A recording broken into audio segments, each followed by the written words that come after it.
성결케 위해 늘 기도하며.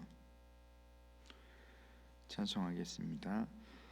너 성결케 위해 늘 기도하며 너 주 안에 있어 늘 성경 보고 온 형제들 함께 늘 사귀면서 일하기 전마다 너 기도하라. 너 성결케 위해 내 머리 숙여 정밀히 계신 내 주께 빌라. 주 사귀어 살면 주 닮으리니 널 보는 입마다 주 생각하리. 너 성결케 위해 주 따라가고 일 다급하여도 당황치 말고 참 즐거울 때나 또 슬플 때나 너 주님만 믿고 늘 따라가라. 너 성결케 위해 늘 기도하며 내 소원을 주께 다 맡기어라. 너 성령을 받아 주 섬겨 살면 저 천국에 가서 더 잘 섬기리. 아멘. 신앙 고백합니다. 나는 전능하신 아버지 하나님 천지의 창조주를 믿습니다. 나는 그의 유일하신 아들 우리 주 예수 그리스도를 믿습니다.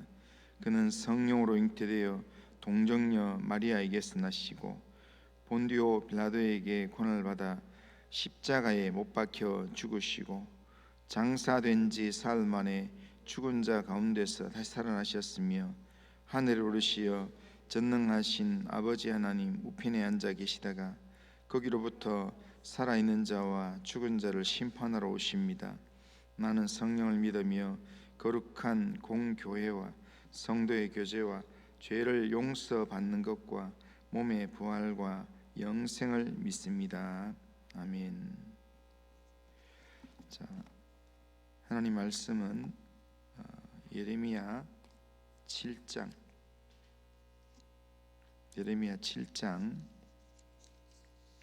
1절에서 15절. 예레미야 7장 1절에서 15절입니다.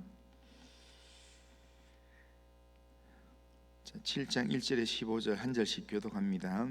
여호와께로부터 예레미야에게 말씀이 임하니라. 이르시되 너는 여호와의 집문에 서서 이 말을 선포하여 이르기를 여호와께 예배하러 이 문으로 들어가는 유다 사람들아 여호와의 말씀을 들으라. 만군의 여호와 이스라엘의 하나님께서 이와 같이 말씀하시되 너희 길과 행위를 바르게 하라. 그리하면 내가 너희로 이곳에 살게 하리라. 너희는 이것이 여호와의 성전이라 여호와의 성전이라 여호와의 성전이라 하는 거짓말을 믿지 말라. 너희가 만일 길과 행위를 참으로 바르게 하여 이웃들 사이에 정의를 행하며 이방인과 고아와 가부를 압제하지 아니하며 무지한 자의 피를 이곳에 흘리지 아니하며 다른 신들 뒤를 따라 화를 자초하지 아니하면 내가 너희를 이곳에 살게 하리니 곧 너희 조상에게 영원 무궁토록 준 땅이니라. 보라 너희가 무익한 거짓말을 의존한도다. 너희가 도둑질하며 살인하며 간음하며 거짓 맹세하며 바알에게 분향하며 너희가 알지 못하는 다른 신들을 따르면서 내 이름으로 일컬음을 받는 이 집에 들어와서 내 앞에 서서 말하기를 우리 너희가 구원을 얻었나이다 하느냐. 이는 이 모든 가증한 일을 행하려 함이로다. 내 이름으로 일컬음을 받는 이 집이 너희 눈에는 도둑의 소굴로 보이느냐. 보라, 나 곧 내가 그것을 보았노라. 여호와의 말씀이니라. 너희는 내가 처음으로 내 이름을 둔 저소 실로에 가서 내 백성 이스라엘의 악에 대하여 내가 어떻게 행하였는지를 보라. 여호와의 말씀이니라. 이제 너희가 그 모든 일을 행하였으며 내가 너희에게 말하되 새벽부터 부지런히 말하여도 듣지 아니하였고 너희를 불러도 대답하지 아니하였느니라. 그러므로 내가 실로 행함 같이 너희가 신뢰받는 바 내 이름을 일컬음을 받는 이 집 곧 너희와 너희 조상들에게 준 이곳에 행하겠고. 같이 읽겠습니다. 내가 너희 모든 형제 곧 에브라임 온 자손을 쫓아낸 것 같이 내 앞에서 너희를 쫓아내리라 하셨다 할지니라. 아멘.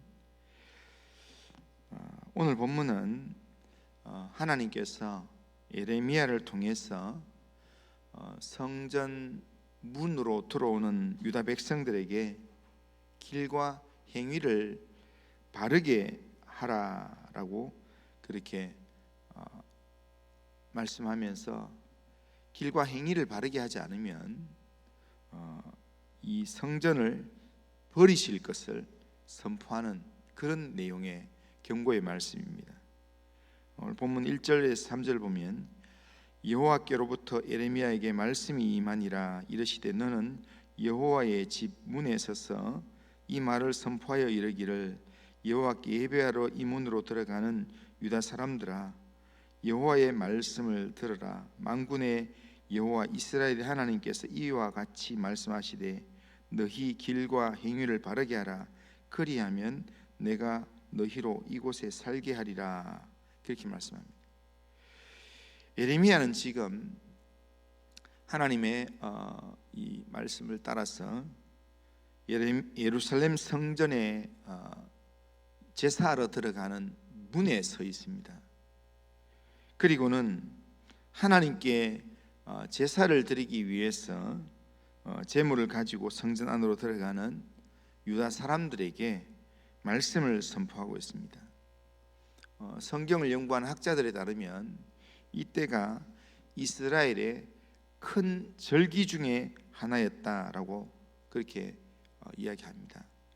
그러니까 당시 제사를 드리기, 절기의 제사를 드리기 위해서 성전에 들어오는 사람들은 원근 각처에서 절기를 지키기 위해서 힘든 길을 마다 않고 그렇게 성전을 찾은 사람들이라 볼 수 있습니다. 다시 말하면 하나님을 예배하는 일에 열심을 내는 그런 사람들이라 그렇게 생각한다는 겁니다. 그렇게 볼 수 있다는 겁니다. 그런데 그 사람들에게 선포된 말씀이 너희 길과 행위를 바르게 하라라는 것이었습니다. 이렇게 말하는 것은 다르게 말하면 지금 그렇게 살지 못하고 예배의 자리에 올라온다는 겁니다.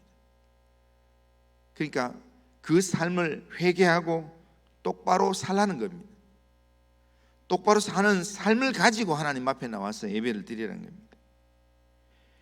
그들이 절기 예배에는 열심을 내고 있지만 실제 그들의 삶은 자기의 부를 챙기기 위해서 고아와 나그네와 이 과부를 압제하고 사기를 치고 거짓으로 속임을 하고 하는 이 죄악을 행하는 그런 삶을 공공연하게 살고 또한 삶에서 또 성공하고 세상에서 또한 복 받는다면은 바알 신에도 엎드리고 이방 신도 찾아가고 하는 그런 삶을 실제 삶에서는 열심히 살아가고 그러면서 절기가 되어서 하나님 앞에 예배드리기 위해서 그렇게 열심을 내어서 나오는 사람들, 그들을 향하여서 하나님이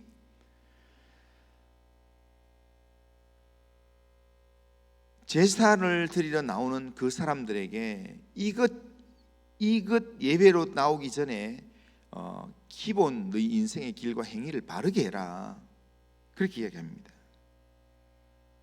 그러면서 15절에 이야기를 이렇게 합니다. 내가 너희 모든 형제 곧 에브라임 온 자손을 쫓아낸 것 같이 내 앞에서 너희를 쫓아내리라 하셨다 할지니라. 여기 에브라임은 누구냐면 북이스라엘을 말합니다. 북이스라엘은 하나님께서 엘리사를 통해서 그렇게 경고를 하셨지만 그러나 말씀을 듣지 않을 때 결국에는 아수르에 의해서 결국 북이스라엘이 완전히 나라가 없어지도록 만들었습니다. 한마디로 말하면 신앙의 실제 생활을 하나님 앞에서 제대로 살지는 않으면서 형식적인 제사만 매달리는 사람들, 그들을 하나님께서 쫓아내시고 하나님께서 심판하시겠다, 이런 말씀입니다. 비록 그들이 먼 거리를 마다않고 절기 예배를 드리기 위해서 성전으로 나오지만 하나님께서는 그들이 삶이 따라주지 않는 그들의 예배를 받고 싶지 않다는 겁니다. 그들을 내쫓으시겠다라는 겁니다. 그런데 오늘날도 우리를 자세히 한번 보면 이렇게 살아가는 사람들이 적지 않습니다. 신앙적 믿음의 삶, 하나님 앞에서 하나님을 경외하는 믿음의 삶에 대해서는 별로 안중도 없고 오직 형식적으로 그냥 예배 드리는 것, 거기에만 집중하는 사람들이 있습니다. 그러니까 삶이 준비가 안 되고 삶이 우리가 하나님께서 기뻐하실 만한 삶을 살지 않으면서, 그러면서 삶에서는 하나님보다는 돈이 더 중요하고 하나님보다는 내 가족이 더 중요하고 하나님보다는 내가 더 중요한 그런 삶을 열심히 살면서, 그러면서 하나님 앞에 나는 예배드리는 사람입니다, 나는 구원받은 사람입니다, 이렇게 말하는 그런 사람에 대한 그 사람의 예배를 하나님은 받고 싶지 않다는 겁니다. 그러기에 우리가 어떻게 해야 되는가? 우리는 미신적이고 형식적인 그런 신앙을 우리가 정리를 해야 된다는 겁니다. 오늘 4절을 보면 너희는 이것이 여호와의 성전이라 여호와의 성전이라 여호와의 성전이라 하는 거짓말을 믿지 마라, 이렇게 말합니다. 당시 이스라엘 백성들이 지금 예루살렘 성전을 여호와의 성전이라 불렀는데 하나님께서는 이 말이 거짓말이다 라고 이야기합니다. 여기서 주목해야 될 것은 여호와의 성전이라 이 말을 3번이나 반복하고 있는 것입니다. 그런데 이 여호와의 성전이다 이 말은 예루살렘 성전을 여호와의 성전이다 이렇게 말하는 것은, 여호와라는 말은 만군의 하나님 이런 뜻입니다. 그러니까 지금 이것은 당시 이스라엘 백성들이 예루살렘 성전이 하나님께서 철저하게 지키시는 하나님의 이 주권이 항상 함께하는 그런 성전이다라는 것을 확고하게 믿는 표현이었습니다. 정확하게 표현하면 예루살렘 성전이 정말 그들이 믿어온 대로 절대로 무너지지 않는 이 여호와의 성전이 되어 주기를 바라는 그런 마음에서 이런 표현을 하고 있는 것입니다. 당시 유다 백성들이 예루살렘 성전에 대한 기대를 가지는 이유가 있습니다. 그게 뭐냐면 당시 주변 정세의 위태로운 상황 속에서 그들이 의지했던 2가지 분명한 신앙 때문이었습니다. 그러니까 구약부터 쭉 내려오는 2가지 신앙이 뭐냐면 하나님의 약속에 다윗 왕조는 절대로 망하지 않는다라는 겁니다. 하나님이 영원히 그 불이 꺼지지 않는다 했기 때문에 다윗 언약에 대한 확신이었습니다. 그 다음에 또 하나는 이 여호와의 성전, 예루살렘 성전은 영원할 것이다 라고 하는 여호와의 성전에 대한 신앙입니다. 예루살렘 성전은 여호와께서 거하시는 성전이기 때문에 어떤 일이 있어도 망하지 아니할 것이라는 신앙입니다. 유다 백성들은 이 두 가지 신앙을 품고 어떤 국가적 위기가 와도 걱정하지 않았습니다. 그러니까 아수르의 군대가 그렇게 많이 왔더라도 이렇게 예루살렘을, 유다를 다 점령하고 예루살렘 하나만 남겨놓고 포위를 하고 있더라도, 18만 5천 명이 와서 그렇게 포위를 하고 있더라도 하나님께서 예루살렘 성전을 보호하기 위해서 한 번만 움직이면 하루아침에 다 송장이 될 수 있다는 겁니다. 그래서 하나님이 함께하는 성전은 절대로 이방인이 넘보지 못한다라고 하는 그런 확신이 있었습니다. 지금 안타깝게도 유다의 이 다윗 계열의 왕이었던 요시야 왕이 무기토 전쟁에서 이방 왕에게 죽임을 당하게 됩니다. 다윗 왕조가 영원히 지속된다는 신앙이 흔들리기 시작한 것입니다.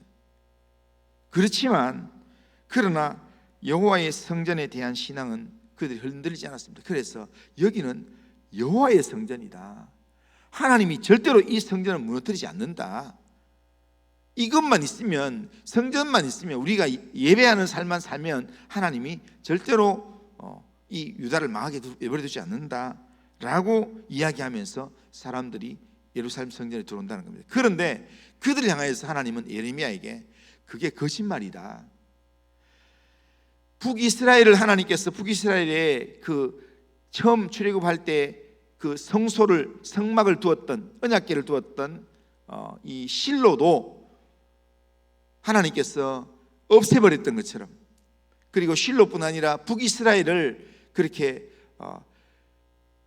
다 나라 자체가 없애게 만들었던 것처럼 북이스라엘처럼 남유다도 이렇게 지내면 없어지게 된다. 북방의 이방 나라를 불러서 결국 제일 먼저 이 성전부터 없앨 거다, 하나님께서 그렇게 경고하시는 겁니다. 너희들이 안전하다고 생각하는 이 성전을 없앨 것이다. 그렇게 안 되려고 하면 너희 길과 너희 행위를 바르게 해라.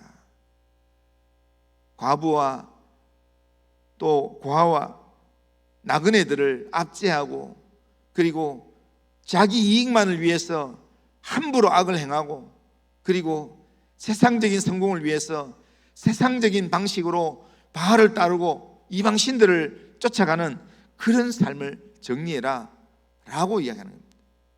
그러니까 그 삶이 되지 않으면서, 그 삶은 여전히 그냥 세상적으로 살아가면서 아주 죄악된 삶을 살아가면서 세상 사람보다 더 못한 모습으로 살아가면서, 그러면서 성전에 와서 예배 한번 드리고 하나님 우리는 구원받았다, 하나님 우리를 지켜주신다 이야기하는 자체가 하나님 보시기에는 너무나 짜증나는 그런 내용이라는 겁니다. 예루살렘 성전의 전신이라고 할 수 있는 실로의 성소가 무너졌던 것처럼 예루살렘 성전도 하나님이 버릴 수 있다라는 것을 이야기합니다. 그 이유는 성전을 통해서 하나님의 백성 다음을 회복해야 되는데, 성전을 통해서 하나님을 믿고 그 하나님을 믿는 믿음으로 실제로 살아가야 되는데, 그렇게 살기보다는 성전 자체를 믿고 그냥 성전을 부적처럼 믿고 미신적으로 그렇게 절기나 안식일에만 하나님을 찾고 그 나머지는 자기 하고 싶은 대로 살았다는 겁니다. 성전에 대한 맹목적이고 미신적인 신앙이 그들의 영적인 아주 심각한 문제였습니다. 당시 이스라엘 백성들은 예루살렘 성전 안에서 제사를 드리게 되면 나라가 망하지 않는다라고 생각합니다. 우리가 이 내용처럼 우리가 그냥 예수 믿는 사람이면 절대로 안 망한다라고 생각하는 그 생각과 똑같습니다. 그러나 예수 믿는 사람도 망할 수 있습니다. 예수 믿는 사람도 하나님의 심판을 받을 수 있습니다. 예수 믿는 사람들이 엉망으로 살면 하나님께서 그 교회도, 하나님께서 예배드리는 그 예배당도 하나님께서 폐쇄시킬 수도 있습니다. 하나님께서 이사야 선지자를 통해서 누군가 말라기를 통해서 누군가 저 성전 문을 닫아버리면 좋겠다. 엉망으로 살면서 그러면서 재물 가지고 성전에 와서 내가 예배드렸다 그렇게 말하는 그 입을 닫기 위해서 누군가 성전 문을 닫아가지고 예배 못 들어오게 만들면 좋겠다라고 그렇게 탄식했던 그런 선지자의 그 탄식처럼 하나님은 오늘 우리가 하나님 앞에서 하나님을 예배하는 예배자의 실제적인 삶을 살기를 원한다는 겁니다. 하나님을 두려워하는 마음으로, 하나님을 의지하는 믿음의 마음으로 우리가 삶의 현장 속에서 하나님과 함께하는 삶을 살기를 원한다는 겁니다. 우리의 모든 일상 속에서 우리의 영적인 눈이 떠여 있어야 합니다. 우리가 이 육신의 눈을 뜨고 살아가는 동안에 하나님이 나와 함께 계신다, 하나님이 나를 보고 계신다, 하나님께서 내 걸음을 인도하신다, 하나님이 기뻐하시는 길을 걸어가야 되겠다, 이 믿음 가지고 우리가 살아갈 때 그 삶을 하나님께서 받으시고 그 삶의 예배를 하나님께서 기뻐 받으신다라는 겁니다. 오늘 본문을 통해서 하나님은 우리에게 너의 길과 행위를 바르게 해라, 그러면 거기서 살게 된다라고 우리에게 말씀하고 있습니다. 오늘도 하나님의 백성다운 삶, 하나님이 원하시는 삶, 그 삶을 우리가 기억하면서 오늘도 하나님의 백성이라는 의식 속에서 이 믿음으로 오늘도 우리의 삶을 또한 절제하고 또 우리의 삶을 또한 정리하고 하나님 앞에서 믿음으로 살아가는 그런 성도님들 다 되시기를 주님의 이름으로 축원합니다. 그리고 하신 하나님 아버지, 오늘도 우리의 삶을 하나님께 맡깁니다. 하나님의 사람이 그냥 형식적인 예배나 건물에만 하나님 아버지 마음을 두지 않게 하시고, 하나님 실제로 하나님이 원하시는 삶이 무엇인지, 하나님이 기뻐하시는 삶이 무엇인지를 영적으로 고민하면서 하나님이 원하시는 삶의 우리 인생을 하나님 아버지여 맡기며 살 수 있도록 인도하여 주시옵소서. 너희 길과 행위를 바르게 하라 라고 말씀하시는 하나님의 말씀을 오늘도 마음에 새기면서 오늘도 우리의 삶을 하나님이 기뻐하시는 삶으로, 하나님이 원하시는 삶으로 하나님 신실하게 살아가도록 인도하여 주시옵소서. 오늘도 우리의 삶을 주님께 의탁합니다. 주님이 함께하여 주옵소서. 예수님의 이름으로 기도드리옵나이다. 아멘. 하늘에 계신 우리 아버지여, 이름이 거룩히 여김을 받으시오며 나라가 임하시오며 뜻이 하늘에서 이루어진 것 같이 땅에서도 이루어지이다. 오늘 우리에게 일용할 양식을 주시옵고 우리가 우리에게 죄 지은 자를 사해 준 것 같이 우리 죄를 사해 주시옵고 우리를 시험에 들게 하지 마시옵고 다만 악에서 구하시옵소서. 대개 나라와 권세와 영광이 아버지께 영원히 있사옵나이다. 아멘.